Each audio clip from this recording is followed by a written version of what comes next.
जय हिंद नेचर पेरी, all of you my dear friend, this is Shiva Rathore from nature पेरी series. My dear bro, आप देख रहे हैं शिवा राठौर के तीखे सवाल। आपका स्वागत है। आज के एपिसोड में हम विधायक बनने के बाद जनाब सर्वेश यादव सिरसागंज से, यूपी से पहली बार एनपी न्यूज चैनल पे इनको हम रूबरू कराने जा रहे हैं आपके समक्ष। तो आज जो देश में हालात क्या हैं, प्रदेश में हालात क्या हैं और विधायक बनने का अनुभव इनको क्या हुआ है, सर्वेश यादव जी को आज हम इनसे रूबरू करा के आपको मालूम कराते हैं। सर नमस्कार। नमस्कार। नमस्कार धन्यवाद। कैसे हैं यादव जी? बढ़िया। यादवों की आवाज़ में तो बड़ी कड़क आवाज़ होती है और आप, मैंने आपका कई बार परिचय दिया है कि आप बढ़िया स्वभाव के, लेकिन यहाँ तो थोड़ी आवाज़ तेज बोलनी पड़ेगी जनाब। ठीक है, तेज बोलेंगे, लेकिन स्वभाव का परिवर्तन नहीं होता, चाहे विधायक हो जाए चाहे सांसद हो जाए, स्वभाव तो स्वभाव रहता। देखा माय डियर फ्रेंड्स, पहली परखी लगाई थी और इन्होंने, आपने देख लिया। विधायक जी ये बताइएगा, आज मैं आपसे पहला सवाल ये करूँगा, मुझे तीखे सवालों को ले जाना चाहता है, लेकिन पहले हम ये सवाल करेंगे, जब आप विधायक बनने के बाद पहली बार विधानसभा की दहलीज पर आपने कदम रखा, ईमानदारी से बताइए, जब विधानसभा में जब एंट्री करे, जब दहलीज पे कदम रखा तो आपको कैसा फील हुआ था? Tell me right now mister Sarvesh Yadav. जब हम पहली बार सदन में गए तो हमें सिरसागंज की जनता की विशेष याद आई और हमें ये एहसास हुआ कि आज सिरसागंज की जनता ने हमारे ऊपर भरोसा करके और हमें यहाँ तक भेजा है। उस जनता को आपके चैनल के माध्यम से हम बहुत बहुत धन्यवाद और दिल की गहराई से बहुत बहुत आभार प्रकट करना चाहेंगे, जिस जनता के माध्यम से हमें इतना प्यार मिला और हम सदन तक पहुँचे। विधायक जी, मैं जानता हूँ कि आप पहली बार विधायक हुए हैं और इसमें कोई दो राय नहीं है, आप सहज और सरल स्वभाव के व्यक्ति हैं। आप जो विधायक बने हैं, जो जीते हैं, इसमें पहला श्रेय आप किसको देना चाहते हैं? पहला श्रेय जनता को है और हमारी समाजवादी पार्टी को है, जो हमारे ऊपर विश्वास जताया और पार्टी ने टिकट दी। सर, जैसे आप विधायक बनने के बाद एक माइंड सेट होता है कि अगर मैं टिकट मिलने से पूर्व या टिकट मिलने के बाद अगर मैं विधायक हुआ तो अपने क्षेत्र में मैं कम से कम 5 ऐसे काम कराऊंगा कि विधायक रहूं या न रहूं, लोग जिंदगी भर याद रखें कि ये काम सर्वेश यादव ने कराया था। ऐसे कोई आपने जो माइंड सेट किया वो हमें बताइए, आपका क्या लक्ष्य है? हमने पूरी तरह माइंड सेट किया है। 5 काम नहीं है, 5 वर्ष का जो हमें मौका दिया है, इसमें हम पूरी निष्ठा के साथ 5 वर्ष तक सिरसागंज की जनता की सेवा करने का हमने लक्ष्य बनाया है। प्राथमिकता किन किन कामों को दी गई जनाब? जो भी समय के अनुसार जहाँ जिस काम की ज़रूरत लगेगी, हम पूरी निष्ठा के साथ उस काम को करेंगे। जो पब्लिक के हित में होंगे वो हम काम 5 साल तक करेंगे। जो सिरसागंज की जो पब्लिक है, जिसने आपको मैं ये कहूँगा कि रिकॉर्ड वोट दिया है और सभी समाज के लोगों ने आपको वोट दिया है, इसी तरीके से हालिया में भी चुनाव हुआ है आजमगढ़ में, रामपुर में। आजमगढ़ की सीट पे यादव और प्लस मुसलमान कर दिया जाए तो वोट का जो रेशियो बहुत हो जाता है। ये सब होने के बाद पूरी ताकत लगाई समाजवादी पार्टी ने, फिर भी चुनाव हार गए। आप खुद भी वहाँ थे, इसके पीछे इस हार का कारण क्या रहा, बताइए सर। सिरसागंज में हमें हर समाज, हर वर्ग ने वोट दिया और हर बिरादरी का हमें प्यार मिला, तभी हम चुनाव हारे। एक समाज, एक बिरादरी से कभी कोई चुनाव नहीं जीते जा सकते। आजमगढ़ में कुछ बिरादरियों ने समाजवादी पार्टी के पक्ष में वोट नहीं किया, इसलिए हम लोग वहाँ पीछे रहे। ये कहा गया कि अगर मोहतरमा मायावती का प्रत्याशी अगर ना वहाँ उतरता तो समाजवादी पार्टी जीत जाती। इस तरीके की जो टिप्पणियाँ हुई हैं, तो क्या रेस अकेले थोड़ी लगाई जाती है? रेस में तो बहुत सारे लोग होते हैं, उसमें जो जीत के निकलता वही तो विनर होता सर। अब ये तो आपका जो क्वेश्चन है, इस क्वेश्चन के लिए हम आंसर क्या दें। एक बात बताओ, ये तो प्रतियोगिता है, पार्टी होती क्यों नहीं और क्यों नहीं चुनाव लड़ाती? कोई बहुजन समाजवादी की पार्टी लड़ाएगी, कांग्रेस भी लड़ाएगी, भाजपा भी लड़ाएगी, सपा भी लड़ाएगी, और अन्य पार्टी भी को अधिकार है चुनाव लड़ाने का और लड़ने का। भाई ये तो संभव नहीं हो सकता कि एक ही पार्टी लड़े, एक ही पार्टी लड़ेगी तो चुनाव का बात को। Very good sir. Azam Khan का गढ़ कहा जाता है रामपुर, और मैं ये कहूँगा कि सियासत में शायद कोई उत्तर प्रदेश में ऐसा हो जनाब आजम खां जी को न जानता हो। आजमगढ़ से, सॉरी रामपुर से, माफ़ी चाहूँगा, रामपुर से समाजवादी पार्टी चुनाव हारी, उसके पीछे राज क्या? आज रामपुर में तो आपको स्थिति का मालूम है, वहाँ वोट ही नहीं डालने दिया।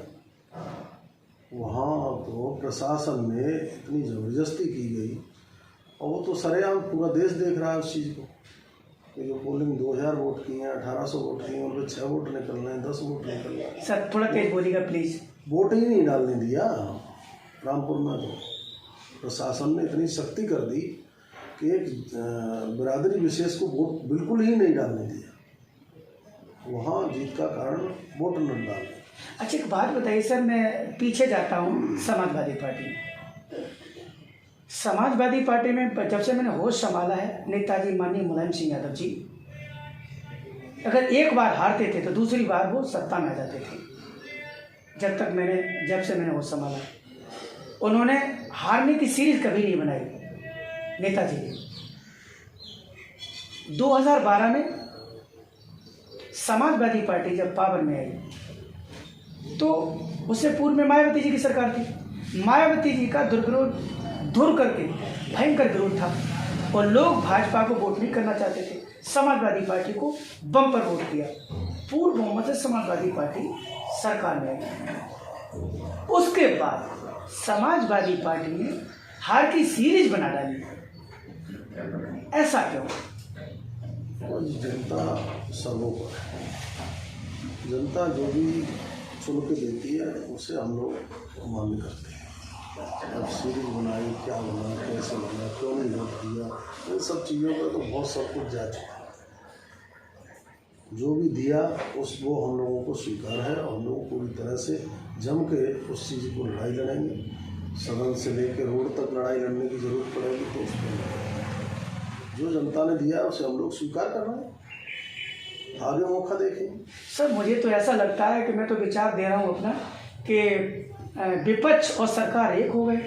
ये आजमगढ़ का और रामपुर का चुनाव देख मुझे तो लग रहा है कि तून का मेरी और हम का तेरी, ठीक है। और दोनों ये ऐसा नहीं लग रहा है कि जनता के साथ में ऐसा हो रहा है कि विपक्ष लड़ाई ही नहीं लड़ रहा है, सरकार को घुटने टेकने के लिए मजबूरी नहीं कर रहा। सर ये आपकी अपनी सोच है, ये जनता की भी सोच नहीं है और ये हमारी भी सोच नहीं है। फिर चुनाव कैसे हार गए सर?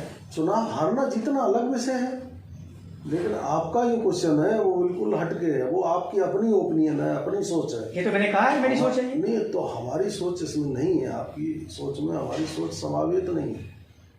आपकी सोच सरकार विपक्ष अलग अलग है, सरकार विपक्ष अलग अलग हैं और रहेंगे। भाई जनता की सोच भी अलग है।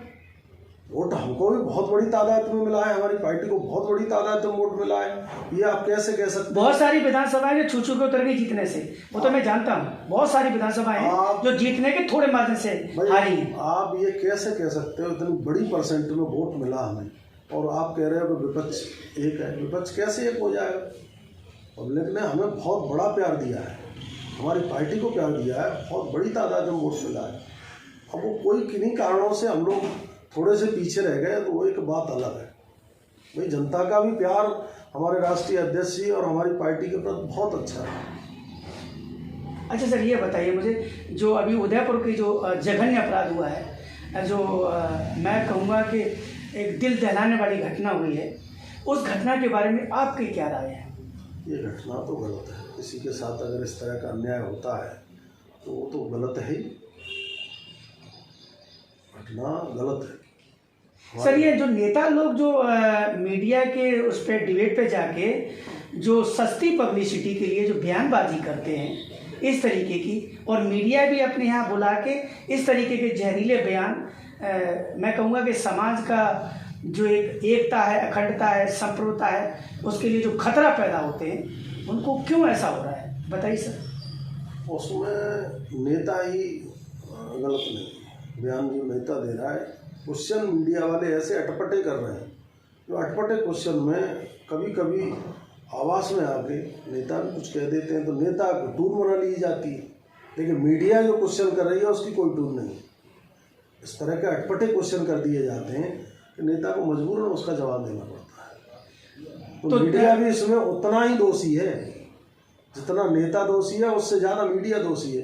क्वेश्चन करने वाला तो बैठा है ना, और क्वेश्चन का जवाब तो उसे देना। अब आप हमसे क्वेश्चन कर रहे हैं, जो भी क्वेश्चन करोगे उसका हमें जवाब देना पड़ेगा, चाहे वो आपका अटपटा क्वेश्चन हो, गलत क्वेश्चन हो, सही क्वेश्चन हो, हमें आंसर देना ही देना पड़ेगा। सवाल तो संवैधानिक होता है, सवाल तो सामाजिक होता है, सवाल तो देश की एकता, अखंडता, संप्रभुता को लेकर होता है, लेकिन नेता को तो मर्यादित बोलना चाहिए सर। मीडिया को भी तो मर्यादित बोलना चाहिए, मीडिया को भी तो संवैधानिक क्वेश्चन करना चाहिए, पब्लिक के हित का क्वेश्चन करना चाहिए। इस तरह के अटपटे क्वेश्चन करते हो तो उससे तो कहीं ना कहीं त्रुटि हो सकती है। अब मैं ये कहूँगा कि जो इस समय जो देश में जो माहौल है, लोग बेरोजगारी, लोग महंगाई, गैस, पेट्रोल, डीजल सब भूल गए। इस समय रियाज और गौस यही सबके दिमाग में छाया हुआ है। ऐसा नहीं लग रहा है कि जो एक टेम्पर बन गया है समाज के बीच में, इसके बारे में आप क्या कहेंगे? ऐसा है, ये समाज की सोच आप लोगों ने बना दी है और ऐसा कुछ नहीं बन गया है। सारी बेरोजगारी पर भी काम हो रहे हैं और हम लोग विरोध में रह के समय समय पर सरकार को उस चीज़ की याद दिला रहे हैं, तो उन पर भी काम होंगे, ऐसा कुछ नहीं है। अच्छा सर, विधायक बनने के बाद आपने कुछ प्रस्ताव दिए होंगे, तो क्या उन पर काम शुरू हुआ है, और हुआ है तो किन किन क्षेत्रों में, कहाँ कहाँ पर? ऐसा कई प्रस्ताव दिए हैं, अब बजट के बाद उन पर काम होना शुरू हो गया है और ज़्यादातर काम हो गए। सतीश जी, मैं ये कहूँगा कि चैनल के माध्यम से आपने, मैं कहूँगा कि तीखे सवालों का बड़े सहज और सरल तरीके से आपने जवाब दिया, इसके लिए मैं आपको बहुत बहुत धन्यवाद कहूँगा। लेकिन मैं ये कहूँगा कि सिरसागंज की जनता को, फिरोज़ाबाद की, प्रदेश की जनता को आप चैनल के द्वारा कोई संदेश महत्वपूर्ण देना चाहेंगे? अभी आपने ये क्वेश्चन किया था कि आपने क्या प्रस्ताव दिए जी। हमने 125 प्रस्ताव सिरसागंज विधानसभा के लोगों के दिए और कई प्रस्ताव ऐसे भी दिए हैं जो अतिशीघ्र लागू होंगे। जहाँ तक क्वेश्चन है आपका सिरसागंज की जनता के लिए, तो सिरसागंज की जनता के लिए मैं कोट धन्यवाद देना चाहूँगा कि हमें इतना प्यार दिया, और इसके लिए हम बहुत बहुत सिरसागंज की जनता के आभारी हैं। और मेरा सिरसागंज की जनता से एक ही अनुरोध है कि भाईचारे को कायम रखें, सद्भावना को कायम रखें। जो चुनाव आते हैं, चुनाव जाते हैं, लेकिन भाईचारा यों का त्यों रहना चाहिए, यही हम सिरसागंज की जनता के लिए कहना चाहें। Good sir. My dear friends, अभी आप देख रहे हैं, मैं भी ये रिक्वेस्ट करना चाहूँगा, जो भी मेरे दर्शक हैं, प्लीज़ व्हाट्सएप पे, फेसबुक पे जो भी पोस्ट आती है उसको गहराई से देखिएगा, विवेक से उसे समझिएगा, जानिएगा। कोई भी ऐसी पोस्ट, चाहे वो वीडियो हो, चाहे वो पिक हो, जिसमें सामाजिक सौहार्द, देश की एकता, अखंडता, संप्रभुता, देश की संवैधानिक व्यवस्था को अगर खतरा दिखाई दे रहा है, तो प्लीज़ उस पोस्ट को आप फेसबुक पे, व्हाट्सएप पे शेयर न करें, क्योंकि ये साइबर क्राइम के तहत आता है और आप जेल जाएंगे, बच नहीं सकते। तो माय डियर फ्रेंड्स, अभी आपने देखा सर्वेश जी की कहानी, सर्वेश जी की जुबानी हमने आपको सुनवाई। इस वीडियो को इतना लाइक, शेयर, सब्सक्राइब करिएगा माय डियर ब्रो, कि जनाब सर्वेश को फिरोजाबाद नहीं, प्रदेश नहीं, देश का जन जन तक वीडियो पहुंचे। जय हिंद, नेचर प्यारी, all of you my dear friends.